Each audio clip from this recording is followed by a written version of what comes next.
ഇന്നൊരു most affordable 5G ഫോണിന്റെ video ആണ്. യെസ്, ഈ ഒരു ഫോണിൽ നമുക്ക് NFC ഉണ്ട്, ഡോൾബി അറ്റ്മോസ് ഉണ്ട്, അതേപോലെ തന്നെ IP54 റേറ്റിംഗ് ഉണ്ട്, നല്ല പെർഫോമൻസ് ഉണ്ട്, സോണി ക്യാമറയുണ്ട്, 5000 mAh ബാറ്ററി ഉണ്ട്. ഇതെല്ലാം കൂടി വെറും 8500 രൂപയ്ക്ക് നിങ്ങൾക്ക് വാങ്ങാൻ സാധിക്കും. സോ അപ്പോൾ അതാണ് ഇതിന്റെ highlight, most affordable 5G phone. ഒന്ന് അൺബോക്സ് ചെയ്യാം. ഈ കാണുന്നതാണ് ടെക്നോ പോപ്പ് 9 5G എന്ന് പറയുന്ന ഫോൺ. നമ്മൾ ബോക്സ് ഓപ്പൺ ചെയ്യാണ്. മുകളിൽ തന്നെ ഫോൺ ഇരിക്കുന്നുണ്ട്. നമുക്കിവിടെ കാണാം അതിന്റെ ഡിസൈൻ. സോ ഈ കാണുന്നതാണ് ഇതിന്റെ ഡിസൈൻ നന്നായിട്ടുണ്ട്. അതിലേക്ക് വരാം. അതിന് മുമ്പ് ബോക്സിനകത്ത് കുറച്ച് ഡോക്യുമെന്റേഷനും കാര്യങ്ങളും കാണാം. പിന്നെ സ്കിന്നുകൾ, അതായത് സ്കിൻസ് ഉണ്ട്. നിങ്ങൾക്ക് വേണമെങ്കിൽ ഇതിന്റെ പുറകിലേക്ക് സ്കിന്നൊക്കെ അപ്ലൈ ചെയ്തിട്ട് ഉപയോഗിക്കാവുന്നതാണ്. പിന്നെ ഒരു കേസ് ഉണ്ട്. കേസ് നിങ്ങൾക്ക് ഇവിടെ കാണാൻ നല്ല ക്വാളിറ്റിയാണ്. ചാർജിങ് കേബിൾ ഉണ്ട്. ചാർജർ വെച്ചിട്ടില്ല. ചാർജർ വേണമെങ്കിൽ സെപ്പറേറ്റ് വാങ്ങിക്കേണ്ടി വരും. സോ അപ്പോൾ അങ്ങനെയാണ് ബോക്സിലെ കണ്ടന്റ്. നമുക്ക് അങ്ങോട്ട് മാറ്റി വെക്കാം. ഫോണിലേക്ക് വരാം. അപ്പോൾ ഇതാണ് ടെക്നോ പോപ്പ് 9 5G എന്ന് പറയുന്ന ഫോൺ. ഫോണിന്റെ ഡിസൈൻ നിങ്ങൾക്ക് ഇവിടെ കാണാം. അത്യാവശ്യം കാണാനൊക്കെ വൃത്തിയുള്ള നീറ്റായ ഡിസൈനാണ്. 7.8 mm സ്ലിം ആണ്. 189 ഗ്രാം റേഞ്ചിലേക്ക് വെയിറ്റ് വരുന്നുള്ളൂ. അതേപോലെ IP54 വാട്ടർ റേറ്റിംഗ് ഒക്കെ ഉണ്ട്. സോ അത്യാവശ്യം വെള്ളം തെറിച്ചാലും പെട്ടെന്ന് വെള്ളം കയറുന്ന അവസ്ഥയൊന്നുമില്ല. താഴെ speaker Gill, type C port, main microphone, 3.5 mm ജാക്കും കിട്ടുന്നുണ്ട്. ലെഫ്റ്റ് സൈഡിൽ സിം ട്രേ ആണ്. ഹൈബ്രിഡ് സിം സ്ലോട്ട് ആണ്. 2 സിം അല്ലെങ്കിൽ ഒരു സിം മെമ്മറി കാർഡ് എന്ന രീതിയിൽ നിങ്ങൾക്ക് ഇതിൽ ഉപയോഗിക്കാൻ സാധിക്കും. പിന്നെ ടോപ്പിൽ സ്പീക്കർ ഗില്ല്, ഞാൻ പറഞ്ഞില്ല, dual stereo speaker, Dolby Atmos sound ഒക്കെ സപ്പോർട്ട് ചെയ്യുന്നുണ്ട്. റൈറ്റ് സൈഡിൽ power button, volume button. Power ബട്ടണിൽ ഫിംഗർ പ്രിന്റ് സെൻസർ ഇൻഡിക്കേറ്റ് ചെയ്ത് വരുന്നുണ്ട്. അതും അടിപൊളി സ്മൂത്ത് ആയ പെർഫോമൻസ് നിങ്ങൾക്ക് ഇവിടെ കാണാം. ഫ്രണ്ടിൽ 5 ഹോൾ ക്യാമറ സെറ്റപ്പുള്ള ഡിസ്പ്ലേ തന്നെയാണ് കൊടുത്തിരിക്കുന്നത്. സ്റ്റിക്കറൊക്കെ അപ്ലൈ ചെയ്തിട്ടാണ് വന്നിരിക്കുന്നത്. സോ അപ്പോൾ ഡിസൈനെ കുറിച്ച് ഒരു ഐഡിയ കിട്ടിയല്ലോ. ഇനി അടുത്തതിന്റെ പ്രധാനപ്പെട്ട പോയിന്റ് എന്ന് പറയുന്നത് ക്യാമറയാണ്. ക്യാമറയുടെ സാമ്പിളുകൾ നിങ്ങൾക്ക് ഇവിടെ കാണാം. 48 മെഗാപിക്സലിന്റെ സോണി ക്യാമറയാണ് വരുന്നത്. 8 മെഗാപിക്സലിന്റെ ഡുവൽ LED ഫ്ലാഷ് ഉള്ള സെൽഫി ക്യാമറയാണ് വരുന്നത്. രണ്ടിന്റെ സാമ്പിളുകൾ ഞാൻ ഇവിടെ കാണിക്കുന്നുണ്ട്. പക്ഷേ ഫോട്ടോസിന്റെ കാര്യമാണ്, അതുകൊണ്ട് നിങ്ങൾക്ക് ഇഷ്ടപ്പെട്ടോ എന്നുള്ളത് തന്നെയാണ് നിങ്ങൾ പ്രധാനമായിട്ടും ചെക്ക് ചെയ്യേണ്ടത്. വീഡിയോയിലേക്ക് വരുമ്പോൾ ഒരു ക്വാളിറ്റി നിങ്ങൾക്ക് ഇവിടെ കാണാം. ഇതും അത്യാവശ്യം ഈ ഒരു വില കൺസിഡർ ചെയ്യുമ്പോൾ നല്ല രീതിക്കുള്ളൊരു വീഡിയോസ് ആയിട്ട് തോന്നുന്നു. വില കൂടി കൂട്ടിയിട്ടാണ് ഞാൻ പറയുന്നത്, അല്ലാണ്ട് ജസ്റ്റ് ഇത് അപ്പടി നല്ലതാണെന്നല്ല. വില കൂടി പരിഗണിക്കുമ്പോൾ നന്നായിട്ട് തോന്നുന്നു. നിങ്ങൾക്ക് ഇഷ്ടപ്പെട്ടോ എന്നുള്ളത് തന്നെയാണ് ഇവിടെയും നിങ്ങൾ ചെക്ക് ചെയ്യേണ്ടത്. സോ ഫോട്ടോസ് ആയാലും വീഡിയോസ് ആയാലും, അത് ഡേ ലൈറ്റ് ആയാലും ഇൻഡോർ ലൈറ്റ് ആയാലും എല്ലാം ഞാൻ ഇവിടെ കാണിച്ചു. നിങ്ങൾക്ക് എന്ത് തോന്നി, ഇഷ്ടപ്പെട്ടോ, നിങ്ങളുടെ അഭിപ്രായം തീർച്ചയായിട്ടും കമൻറ്റായിട്ട് ഷെയർ ചെയ്യാം. ഇനി ഇതിൻ്റെ ഡിസ്പ്ലേ, ഇത് 5 ഹോൾ ക്യാമറ സെറ്റപ്പൊക്കെയുള്ള ഒരു ഡീസൻറ്റ് ഡിസ്പ്ലേ ആണ്. നിങ്ങൾക്ക് ഇവിടെ കാണാം.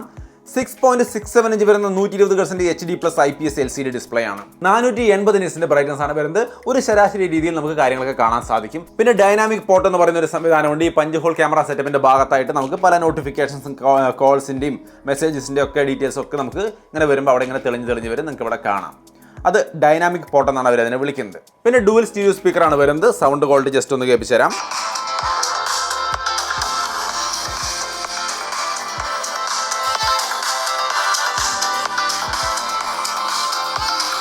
അത്യാവശ്യം ആ വിലയ്ക്ക് നോക്കുമ്പോൾ നല്ല ഒരു സ്പീക്കർ സെറ്റപ്പ് തന്നെയാണ് തോന്നുന്നത്. പിന്നെ ഇതിനകത്ത് AI വാൾപേപ്പർ പോലുള്ള സംഗതികളൊക്കെ ഉണ്ട്. നിങ്ങൾക്ക് വേണമെങ്കിൽ വാൾപേപ്പർ ഇങ്ങനെ ടൈപ്പ് ചെയ്തുകൊണ്ട് ക്രിയേറ്റ് ചെയ്ത് ഉപയോഗിക്കാൻ വേണ്ടിയിട്ട് സാധിക്കും. പിന്നെ വെറ്റ് ഹാൻഡ് ടച്ച്, നമ്മൾ നനഞ്ഞ കൈ കൊണ്ടൊക്കെ ടച്ച് ചെയ്താലും വർക്ക് ചെയ്യുന്ന തരത്തിൽ, വെറ്റ് ഹാൻഡ് കൊണ്ട് ടച്ച് ചെയ്താൽ വർക്ക് ചെയ്യുന്ന തരത്തിലുള്ള ടെക്നോളജിയൊക്കെ ഇതിനകത്ത് വരുന്നുണ്ട്. സോ ഡിസ്പ്ലേ മൊത്തത്തിൽ യാതൊരു ഇഷ്യൂസും ഇല്ല. നല്ല രീതിക്ക് ആ ഒരു വിലയ്ക്ക് വേണ്ടുന്ന നല്ല ഡിസ്പ്ലേ തന്നെ കൊടുത്തിട്ടുണ്ട്. അതും 5 ഹോൾ ഡിസ്പ്ലേ തന്നെ കൊടുത്തിട്ടുണ്ട്. ഇനി ഇതിന്റെ പെർഫോമൻസ്, Dimensity 6300 5G എന്ന് പറയുന്ന പ്രോസറാണ്. നിങ്ങൾക്ക് ഇവിടെ കാണാവുന്ന പോലെ സ്മൂത്തായ പെർഫോമൻസും കാര്യങ്ങളുണ്ട്.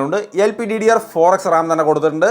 UFS 2.2 സ്റ്റോറേജ് ആണ്. അത് രണ്ടും ഈ പ്രൈസിന് അടിപൊളിയാണ്. UFS 2.2 തന്നെ ഈ 8500 രൂപ കൊടുത്തിരിക്കുകയാണ്. അത്യാവശ്യം ചെറുകിട ഗെയിമൊക്കെ കളിക്കണമെങ്കിൽ നിങ്ങൾക്ക് ഇതായി കാണുന്ന പോലെ കളിക്കാം. 4 വർഷത്തെ ലാഗ് ഫ്രീ എക്സ്പീരിയൻസ് ആണ് കമ്പനി പറയുന്നത്. സോ തീർച്ചയായിട്ടും നിങ്ങൾക്ക് അത് കിട്ടുമെന്ന് പ്രതീക്ഷിക്കാം. ഇപ്പോഴേക്ക് എന്നെ സംബന്ധിച്ച് ഇത് വളരെ സ്മൂത്ത് ആയിട്ടാണ് പെർഫോം ചെയ്യുന്നത്. ഇതിന്റെ ബാറ്ററി ആണെങ്കിൽ 5000 mAh ആണ് വരുന്നത്. 18 വാട്ടിന്റെ ഫാസ്റ്റ് ചാർജിങ് സപ്പോർട്ട് ചെയ്യുന്നുണ്ട്. ചാർജർ വാങ്ങിക്കണം ഞാൻ നേരത്തെ പറഞ്ഞ പോലെ. പക്ഷേ 18 വാട്ടിന്റെ ഫാസ്റ്റ് ചാർജിങ് സപ്പോർട്ട് ചെയ്യുന്നുണ്ട് ഈ ഫോൺ. പിന്നെ Android 14 വരുന്നത്. ഇനി ഈ ഫോണിന്റെ കളറുകൾ നോക്കിയാൽ 3 കളറിലാണ് നമുക്ക് അവൈലബിൾ ആവുന്നത്. നിങ്ങൾക്ക് ഇവിടെ സ്ക്രീനിൽ കാണാം. മിഡ് നൈറ്റ് ഷാഡോ എന്ന് പറയുന്ന ഒരു കളറുണ്ട്, അസൂർ സ്കൈ എന്ന് പറയുന്ന ഒരു കളറുണ്ട്, അറോറ ക്ലൗഡ് എന്ന് പറയുന്ന ഒരു കളറും വരുന്നുണ്ട്. ഇഷ്ടമുള്ള കളർ നോക്കിയിട്ട് ചൂസ് ചെയ്യാം. ഇനി ഇതിന്റെ പ്രൈസ് ഞാൻ നേരത്തെ പറഞ്ഞു 8500 രൂപയാണെന്ന്. 4GB RAM 64GB സ്റ്റോറേജിനാണ്. നിങ്ങൾ ജസ്റ്റ് ഒരു 500 കൂടുതൽ കൊടുക്കുകയാണെങ്കിൽ നിങ്ങൾക്ക് 128 എടുക്കാൻ സാധിക്കും. 4GB 128GB എടുക്കാൻ സാധിക്കും. അതിന് 8999 ആണ് പ്രൈസ് വരുന്നത്. സോ മൊത്തത്തിൽ ഈ ഒരു പ്രൈസിന് ഈ ഫോൺ എന്ന് പറയുമ്പോൾ അത്യാവശ്യം നല്ല സോണി ക്യാമറ സെറ്റപ്പ് കൊടുത്തിട്ടുണ്ട്.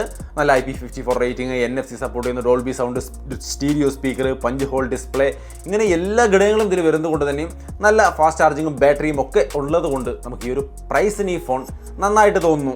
ഞാനൊരു അൺബോക്സിംഗ് ഇനീഷ്യൽ ഇംപ്രഷനാണ് ഷെയർ ചെയ്തത്. നിങ്ങൾക്ക് എന്താണ് തോന്നിയത്? ഈ കാര്യങ്ങൾ കേട്ടിട്ട് ഈ പ്രൈസിന് വർത്തായിട്ട് തോന്നുന്നുണ്ടോ? നിങ്ങളുടെ അഭിപ്രായം തീർച്ചയായിട്ടും കമൻറ്റായിട്ട് ഷെയർ ചെയ്യുക.